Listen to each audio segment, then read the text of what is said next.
তুমি না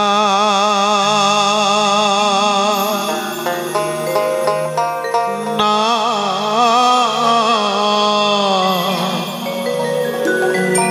রূপে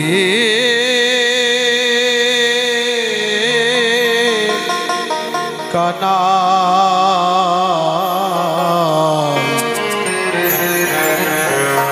তোমায় পলকে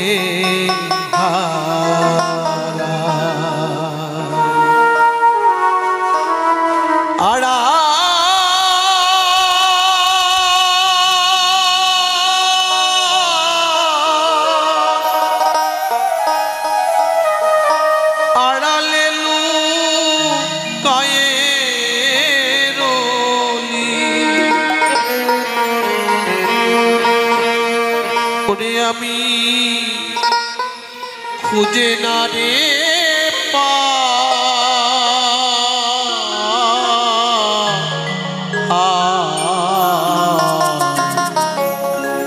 কেঁদে কেঁদে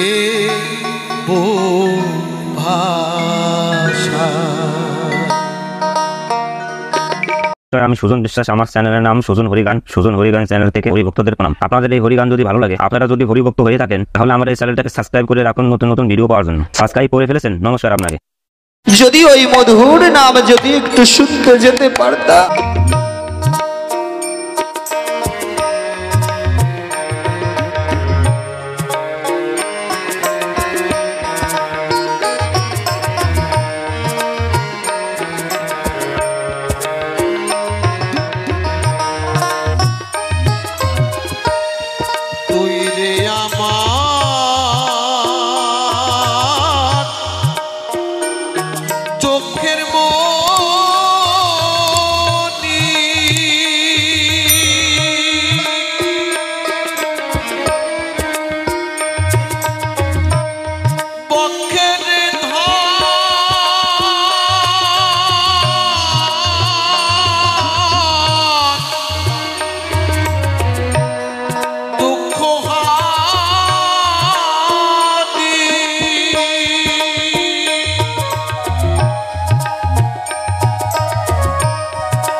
হরি বলে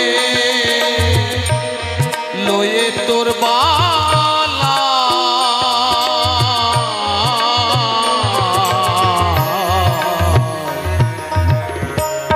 পলকে হারা তুমি না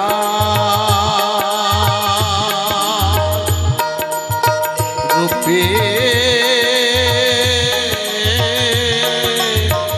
কানা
প্রেমের গান।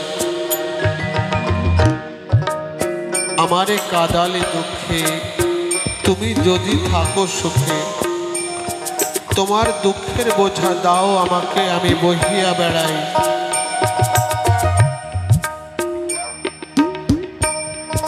এই জগতে দুঃখের বোঝা কেউ বইতে চায় না, সবাই আমরা সুখ খুঁজি।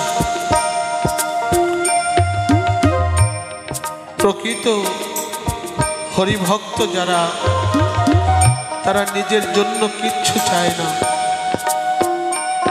তারা শুধু চায় ঠাকুর তুমি ভালো থাকো, তুমি শান্তিতে থাকো। তারক গোসাই খুলনায় কবি গান করে গোপালগঞ্জে গানের বায়না ধরেছে,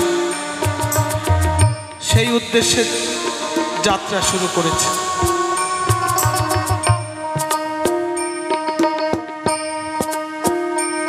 গঙ্গাচন্নার উপর দিয়েই যেতে হবে। তারক গোসাই দোহারপত্তরদের বলছে, চলো না অশ্বিনীর বাড়ি হয়ে যাই, বিশ্রামও হবে, অশ্বিনীকে দেখেও যেতে পারবো। বলতে না বলতেই সবাই অশ্বিনী গোসাইয়ের বাড়ির অভিমুখে রওনা হয়েছে। যখন অশ্বিনী গোসাইয়ের বাড়িতে পৌঁছেছে, অশ্বিনী গোসাই ও অশ্বিনী গোসাইয়ের স্ত্রী মালঞ্চ দেবী আনন্দে আত্মহারা। আজ আমাদের কত জনমের ভাগ্য, আমার গুরুদেব আমার বাড়িতে এসেছে।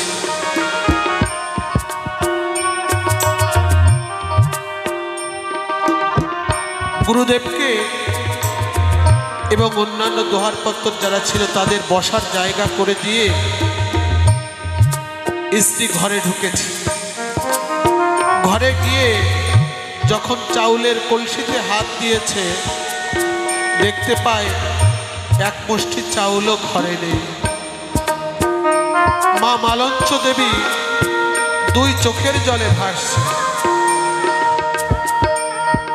মায়েরা ভালো বুঝবেন, যদি বাড়িতে কোনো অতিথি আসে আর তাদের যদি সেবা দেওয়া না যায়, বাড়ির আর কারো কি হয় না হয়, কিন্তু মায়েদের বুকটা ফাটতে থাকে।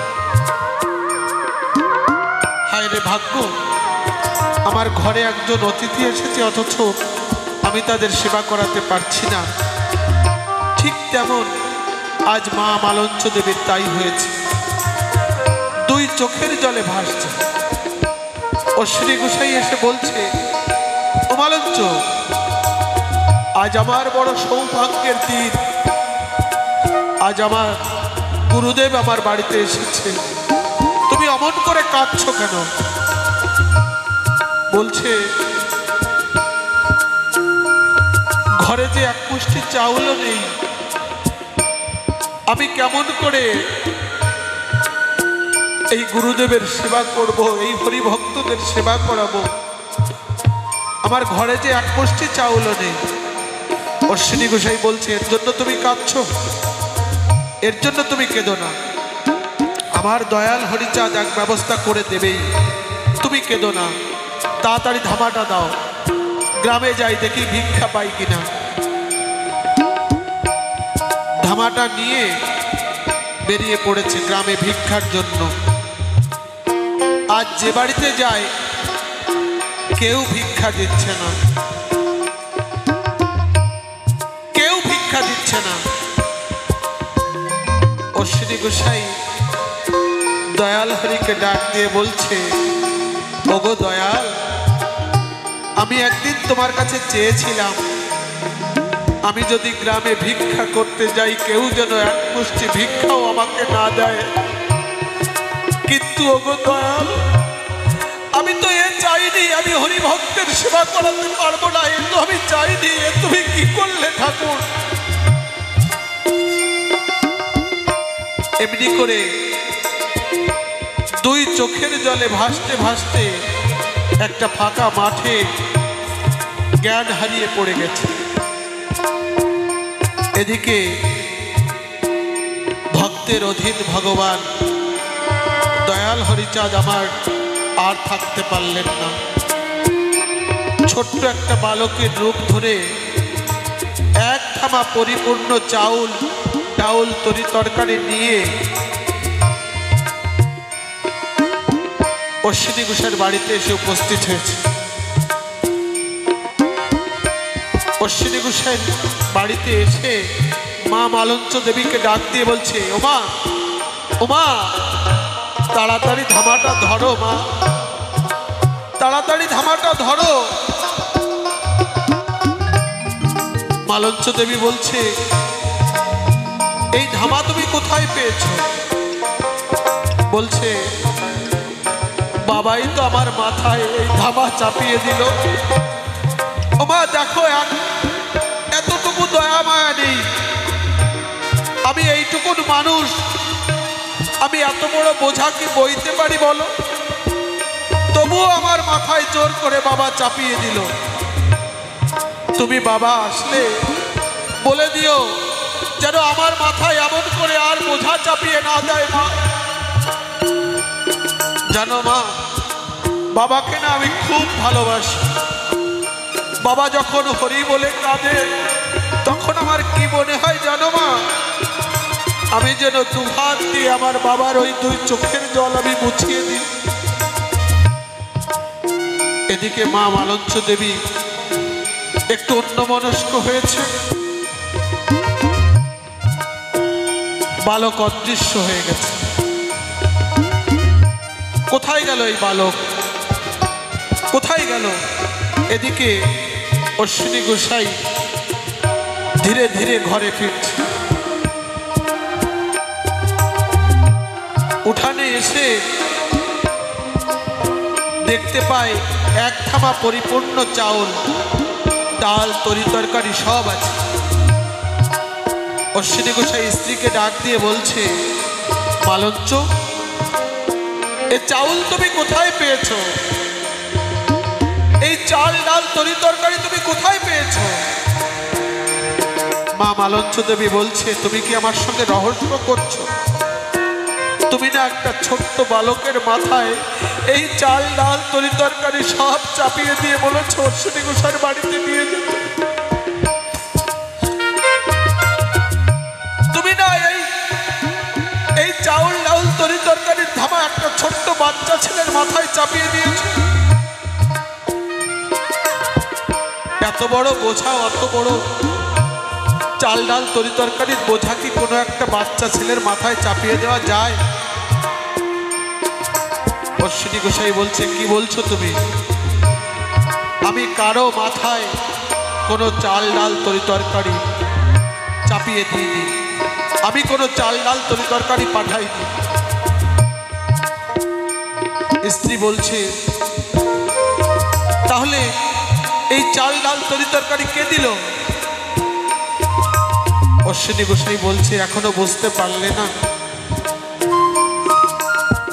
আমি দয়াল হরিকে ডাক দিয়ে বলেছিলাম, ওগো দয়াল, আজ আমার বাড়িতে হরিভক্তরা এসেছে, আমি হরিভক্তের সেবা দিতে পারছি না, তুমি একটা উপায় করো দয়াল। তাই আমার দয়াল হরিচাঁদ চাল, ডাল, তরি তরকারি মাথায় করে নিয়ে এসে আজ আমাকে দিয়ে গেছে। ও মালঞ্চ, বলো না ওই অপরূপ বালক কোথায় দাঁড়িয়েছিল বলো না? বলছে, এইখানেই তো দাঁড়িয়েছিল। অশ্বিনী গোসাই বলছে, মালঞ্চ, আমি সারা জীবন ভরে তাকে ডেকেছি, কোনোদিন এমনি করে আমাকে ধরা দেয়নি। আর তুমি কিনা হাতের কাছে পেয়েও তাকে ছেড়ে দিলে মালঞ্চ। আর বসে আছো কেন? এসো আজ দুজনে মিলে এই ধুলাই গড়াগড়ি দিয়ে নিজেদের জীবন ধন্য করি মালঞ্চ। আজ এই ধুলাই গড়াগড়ি দিয়ে আবার সেই দয়াল হরির চরণ দুলি অঙ্গে মাখি।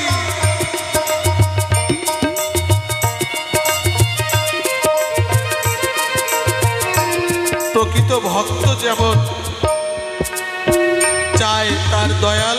ভালো থাকুক।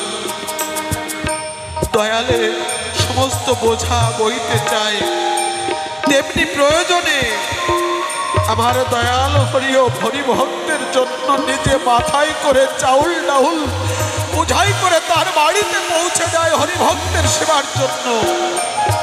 তাই ভাবুক কবি অশ্বিনী গোসাই গানের মধ্য দিয়ে বলছে,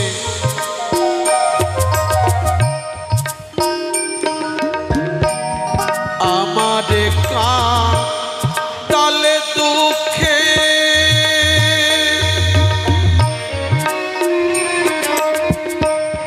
তুমি যদি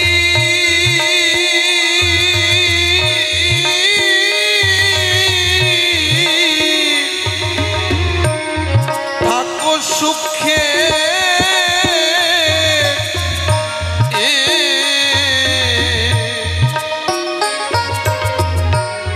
দুঃখের বোঝা দাও আমাকে,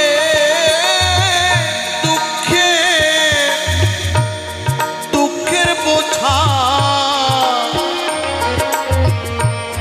দাও আমাকে, বহিয়া বেড়া পলকে হারা তুমি না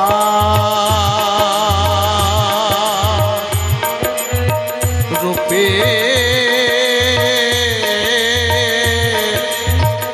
কানা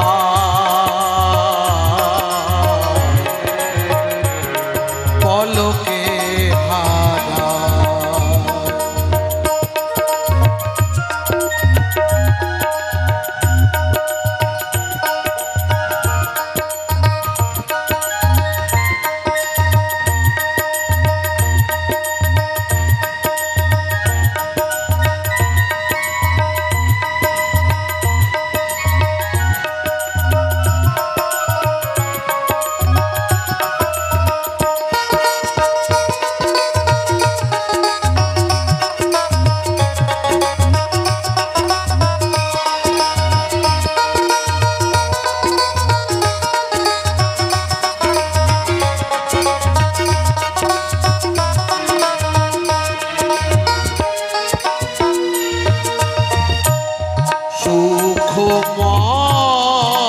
সুখময় সুখের নিধি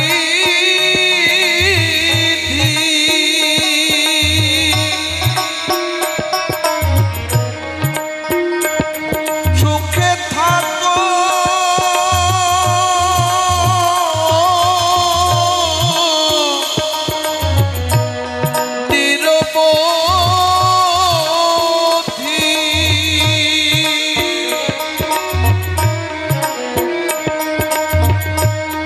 আমি দুঃখে থাকি যদি আমার তাতে ক্ষতি না হরি বলে, তাতে ক্ষতি না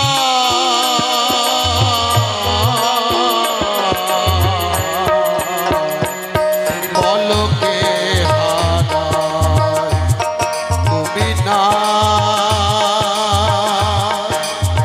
রূপে কানা পলকে হারায়।